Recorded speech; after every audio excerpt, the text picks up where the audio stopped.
Тони, мамо, ти раницата за утре нареди ли си? О, да, мамо, още на обяд. Аз всичко съм си наредил вече.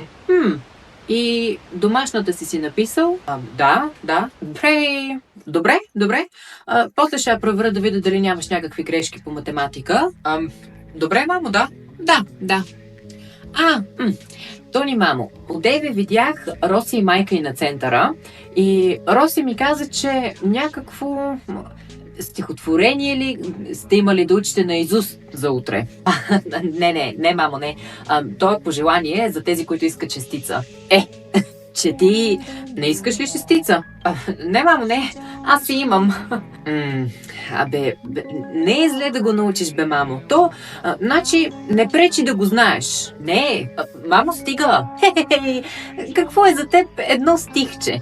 Мамо! Какво, мамо? Ако не бях видяла Роси, нямаше и да разбера. Какво си мълчиш?